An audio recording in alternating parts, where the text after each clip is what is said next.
그래서 여기 이제 라오스 역사를 간략하게 한번 재밌는 부분만 한번 짚어보도록 하겠습니다.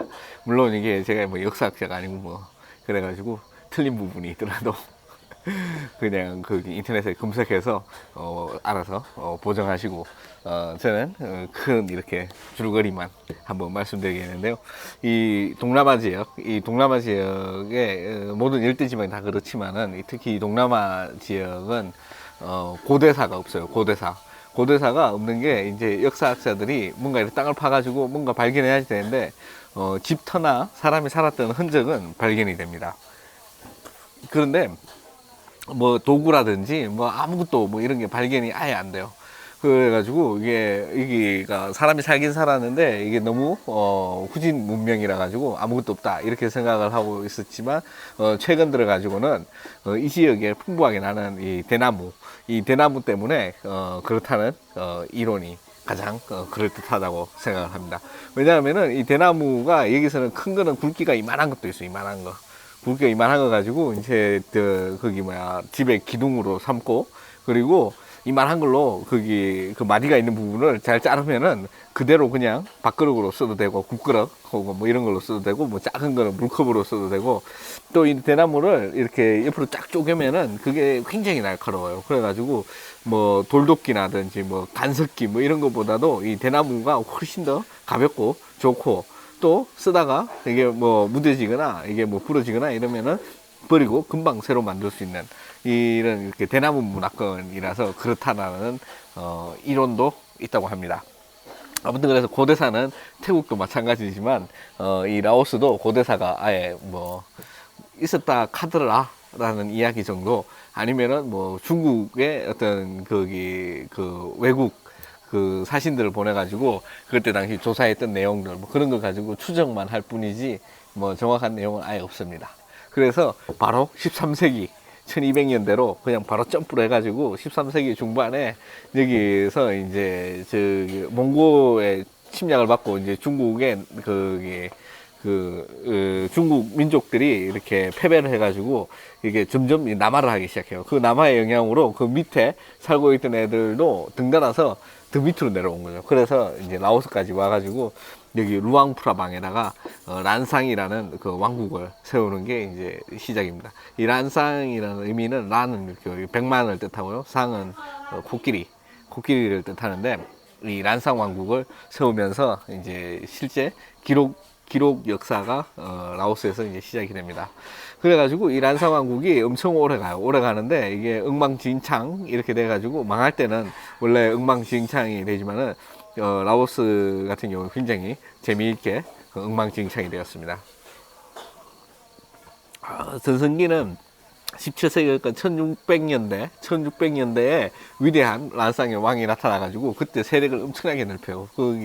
여기 서로 국경을 다 맞대고 있기 때문에 이 라오스 국경이 넓어지면은 태국이 라오스의 지배를 받게 되고, 저기 뭐 베트남이라든지 뭐 캄보디아 뭐 미얀마까지 이렇게 그 범위가 이렇게 확장됨에 따라서 그 지배력이 완전히 틀려지는데, 그때 이제 그 위대한 왕이 그 엄청나게 그 확장을 많이 했어요.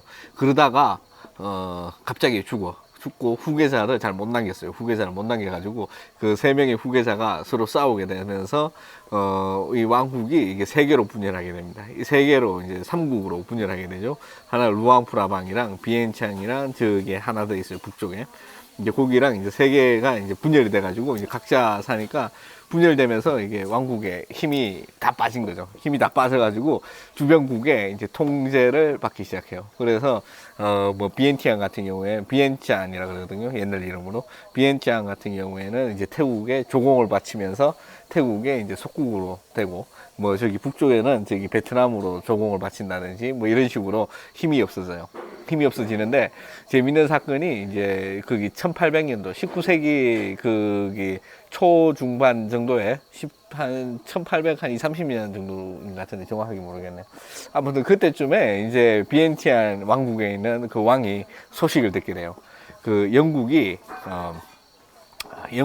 저기 그 태국을 공격한다는. 갑자기 밥이 왔어, 밥이.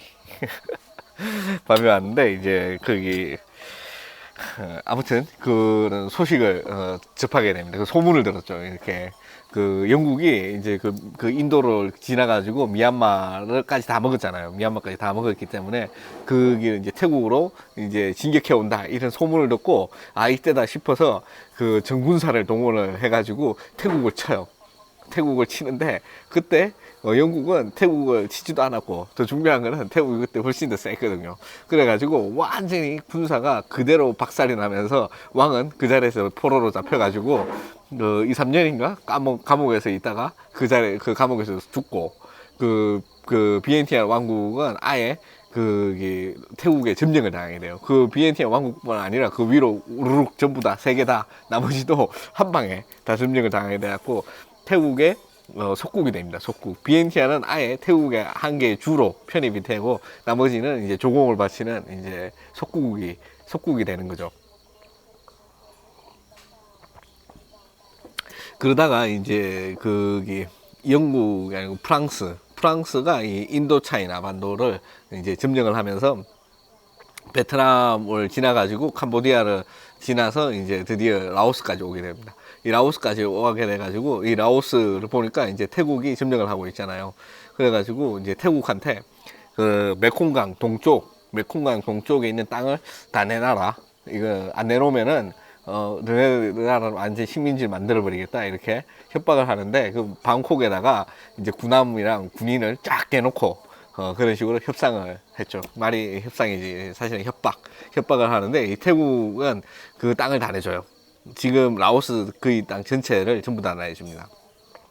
전부 다 내줘가지고 이제 프랑스의 식민지가 되었죠. 식민지가 되었는데 그때가 1800한 6, 70년 정도 될 거예요. 한 1800년도 말 정도 말 거의 가까이 돼서 이제 완전히 이제 프랑스의 지배를 당하게 됩니다.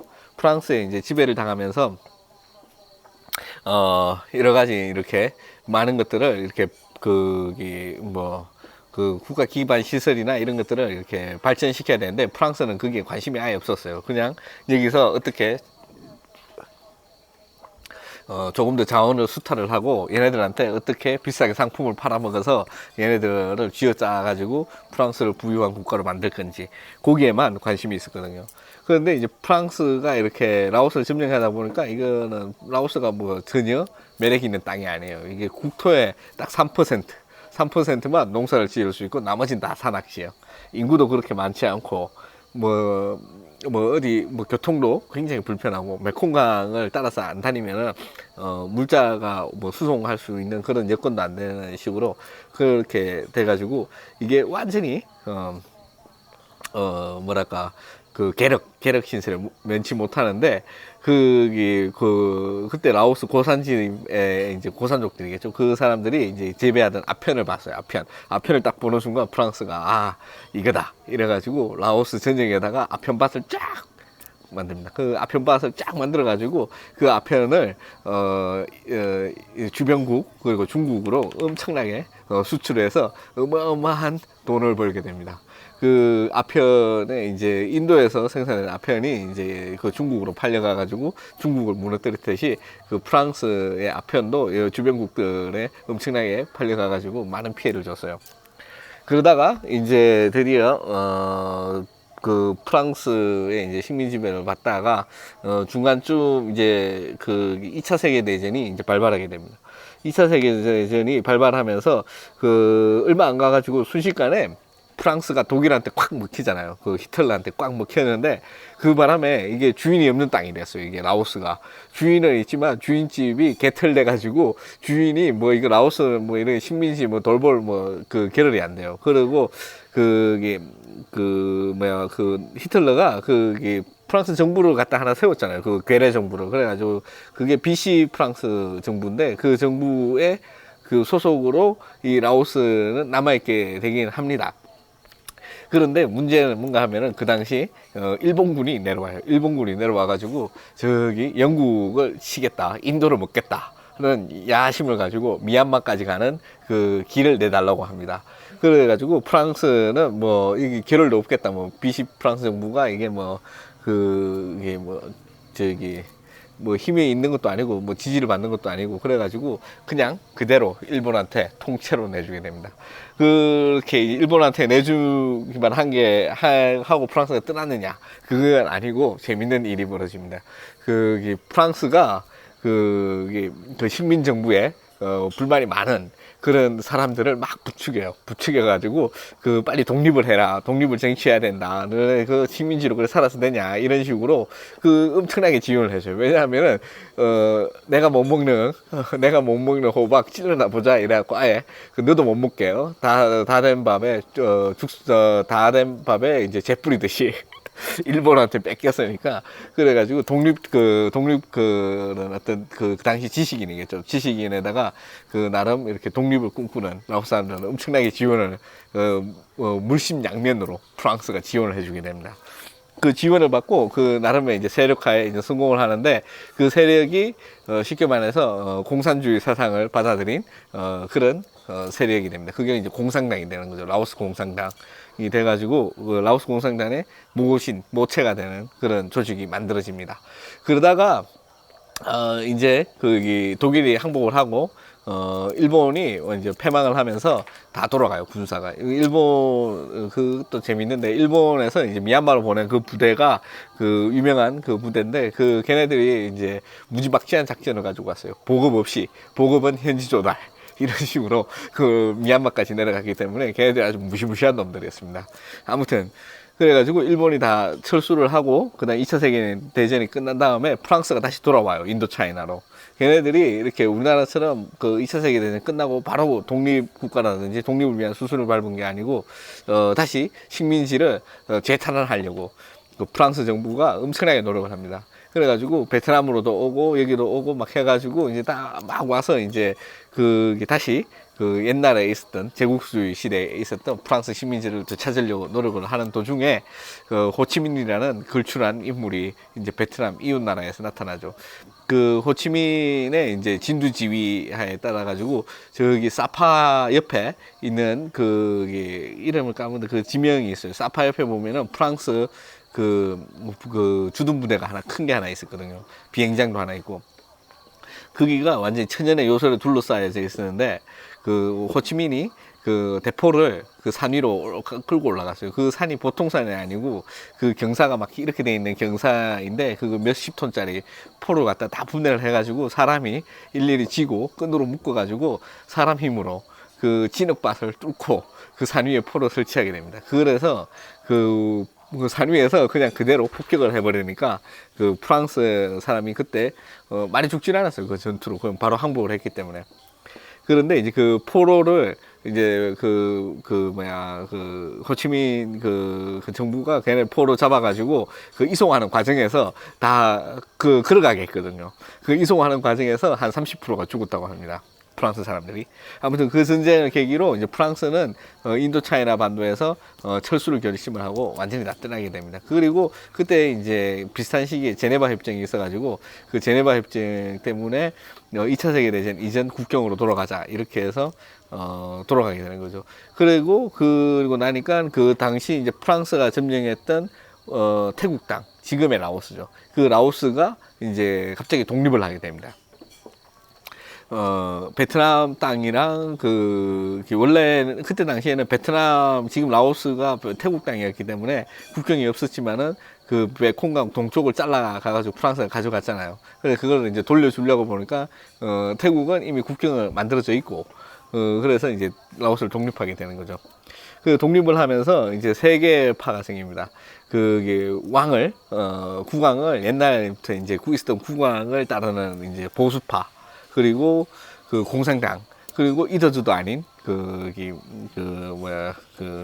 중도, 이더주도 아닌 중도파가 생깁니다. 세 개파가 연정을 시작해요. 무지하게 싸웠거든요. 처음에 이제 무지하게 싸우다가 지쳐가지고 이제 연정을 시작하게 됩니다. 연정을 시작하면서 이렇게 라오스라는 어떤 정부를 만들었는데, 서로 엄청나게 앙숙이죠. 엄청나게 앙숙이고, 그렇게 으르렁 되는 과정에서 드디어, 베트남의 정세가 악화되기 시작합니다. 베트남의 정세가 악화되면서, 그게 있던 왕정이나 얘네들이 그 정부가 미국의 원조를 엄청나게 많이 받아요. 미국에 제가 정확하게 기억이 맞는지 모르겠지만은 한 2억 달러, 2억 달러, 매년 2억 달러 정도 당시에 그 돈을 정부에서 받아가지고 그 정부가 이거를 국가 발전이나 이런 데 써야지 되는데 자기 끼리끼리 다 해먹은 거예요. 다 해먹었는데 이걸 가지고 그 나머지 분파들이 빡 돌아가지고 이제 다 떨어져 나가게 됩니다. 떨어져 나가면서 이제 본격적인 내전이 시작이 되는 것과 동시에 베트남 전쟁이 시작이 돼요. 베트남 전쟁이 시작이 되면서 호치민이 이제 미국하고 싸우는 양상이 되죠. 그래서 이 호치민 루트라 그래가지고 이 호치민 트레일이라 해서 이 자전거를 가지고 그 전쟁 물자를 이송하는 그런 어떤 그 길이 있는데 그 길이 베트남 안으로 나와 있는 게 아니고 이게 라오스 이 북부 지역을 통과해서 다시 베트남으로 들어가게 이렇게 그 루트가 있습니다. 그 루트가 있고 그 루트에 이제 그 라오스 공산당이랑 그 호치민이 가지고 있는 베트남 공산당은 서로 긴밀하게 협조를 하게 돼요. 협조를 하게 되니까 미국의 입장에서는 걔네들이 이제 완전 적국인 거죠. 그래가지고 미국이 어떻게 했느냐 하면은 CIA를 이제 라오스로 보냅니다.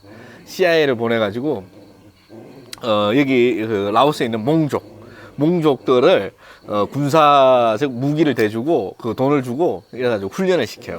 그렇게 훈련을 이렇게 엄청나게 이제 시켜서 군사 세력화를 합니다. 그때 당시 라오스 몽족 군대가 한 3만 명이 넘었다고 합니다. 3만 명이 넘게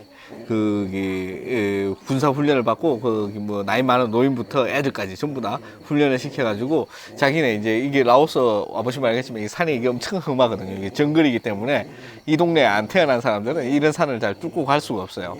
그래가지고 이 CIA가 어떻게 했는가 하면은 그 몽족들을 이제 규합을 시켜가지고 이제 자기네 CIA의 수하로 만들었죠. 그래가지고 미국이 어떤 식으로 사용했는가 하면은 이제 그 호치민 트레일 그 호치민 그 길을 이제 공격하는 게릴라 부대로 사용하기도 하고 뭐 비행 조종사나 이렇게 그 포로로 잡혀간 미국인들을 구출을 하는 그런 특공대로 그 몽족들을 사용하게 됩니다. 근데 이 베트남 전쟁이 거의 뭐 10년 가까이 갔잖아요. 그래가지고 1975년인가?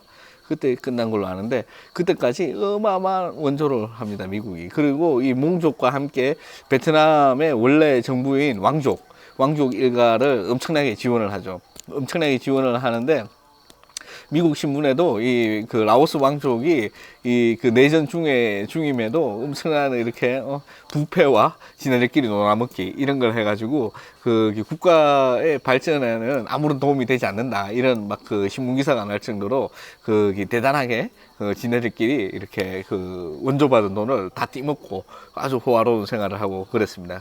그래가지고 일반적인 국민들이 이렇게 라오스 정부를 엄청나게 돌아서는 계기가 됐어요. 그래서 돌아서 가지고 그 공산당으로 편입하게 됩니다. 그 당시에 그쯤 되면은 이렇게 중도파는 이미 가루가 돼가지고 다 박살나서 다 사라지고 맙니다. 중도파는 설 자리가 없으니까. 그래서 양상이 어떻게 되어 있는가 하면은 비엔티안을 중심으로 그 주변에는 이렇게 실정부가 있고 루앙프라방을 차지한 이 공산당은 이 태국의 한 국토의 3분의 2 이상을 다 점령을 해가지고 실질적인 라오스 정부가 됩니다. 그런데 이게 베트남 전쟁이 호치민이 이겼잖아요. 미국이 거기서 철수를 하면서 말이 철수지 도망을 가면서 완전히 항복을 선언한 거나 다름없습니다. 그래가지고 어느 날 갑자기 이게 베트남 정부가 공산화되면서 완전히 무너져 버리니까 라오스 정부도 그때 전부 다 정부를 버리고 요직에 있던 전부 다 이제 도망가게 됩니다. 망명을 다 떠나니까 자연스럽게 이 라오스가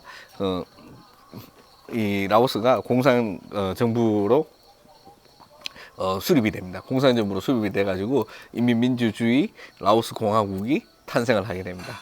그게 이제 라오스의 현대사고, 그렇게 되면서 이렇게 라오스 이 공산당의 눈으로 봤을 때는 이 고산족 중에서 이 몽족이 완전히 눈에 가시예요. 이것들은 이렇게 우리말로 하면은 뭐랄까 어떤 느낌인가 하면은 그 친일파, 이완용 뭐 이런 나라를 팔아먹은 그런 놈들 취급을 당하게 됩니다.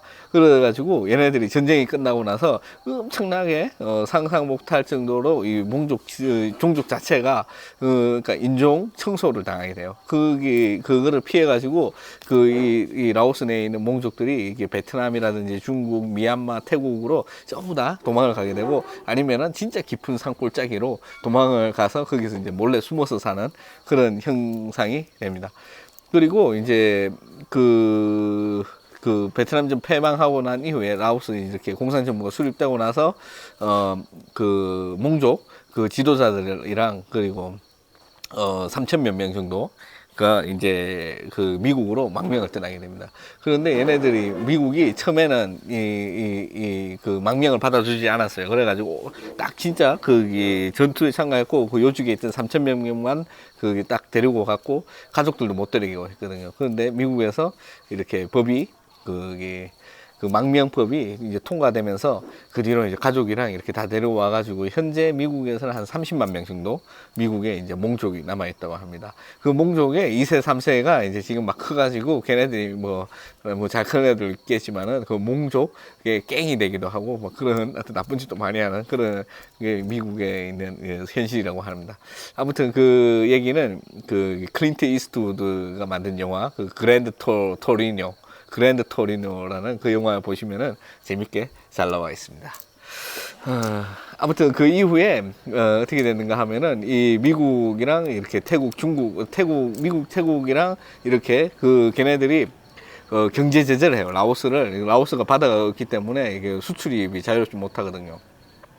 그래 경제 제재를 완전히 하면서 라오스 경제가 완전히 이렇게 파탄에 이르게 됩니다. 그렇게 파탄이 나가지고 있는 상황에서 1990 한 5, 6년쯤에 드디어 라오스 정부가 이렇게 시장 경제 체제로 돌아서게 되는 거죠. 시장 경제 체제로 돌아서면서 이렇게 경제 발전은 많이 됐지만은 그 어마어마한 인플레이션이 따랐다고 합니다. 그래가지고 지금 만킵이 우리나라 돈으로 한 1,000원, 1달러가 10,000킵 정도입니다. 10,000킵. 그러니까 이게 뭐 완전히 지금 돈 액수만 해도 어마어마하게 거대하게 그렇게 된 것처럼 아마 이게 처음부터 그렇게 거대하지는 않았겠죠. 엄청난 인플레이션이 있었다는 반증이라고 생각을 합니다. 그렇게 시장경제 체제를 받아들이고 일반적인 여행자를 한 90년도 중반쯤에부터 이렇게 받기 시작했던 것 같습니다. 그래가지고 이렇게 쭉 오면서 미국이 이제 라오스랑 다시 수교를 하게 돼요. 그때쯤에 수교를 하게 되면서 정말 재밌는 사건은 그 몽족 그 지도자였던 장군이 하나 있어요. 그 장군 이름이 뭐 까먹었는데 무슨 퐁인데 그 미국으로 그 망명 갔잖아요. 미국 정부가 걔를 잡아다가 라오스 정부에 갖다 바쳤습니다. 참 재밌는 그런 그 나라가 미국이 아닌가 그렇게 생각이 됩니다. 아무튼 그렇게 해가지고 어느 날 있는데 그 미국이 이 베트남 전쟁 때 이 폭격을 했어요. 폭격을 했는데 주로 라오스 땅이 베트남 땅보다 훨씬 더 많이 폭격을 맞았어요. 왜냐하면은 그 보급로를 파괴하기 위해서, 그리고 그 주변에 있는 그 라오스 공산당을 처치하기 위해서 그렇게 폭격을 엄청나게 하고, 그 CIA를 통해 가지고 그 몽족들 특공대를 막 움직이고 그랬잖아요. 근데 그거는 명백하게 내정 간섭이기 때문에 그 국제법에 완전히 어긋나게 됩니다. 그래가지고 미국이 그거를 끝까지 인정을 안 했어요. 우리는 그런 짓 한 적 없다. 그래가지고 이 라오스 내전을 다른 이름으로는 비밀전쟁이라고 그렇게 말하고 있습니다. 아마 관심 있으신 분들은 그 부분에 대해서 한번 찾아보시면은 재미있게 아마 한번 보실 수 있을 것 같습니다. 아무튼 지루했는지 모르겠는데요. 아마 지금 자료 화면이 조금 나간다든지 사진이 나가면은 제가 뭐 이렇게 저작권 이렇게 없는 사진을 찾은 거고, 없이 그냥 쭉 지루하게 갔다 그러면은 그런 사진은 없는 거라고 생각하시면 될 것 같습니다. 아무튼 시청해 주셔서 감사합니다.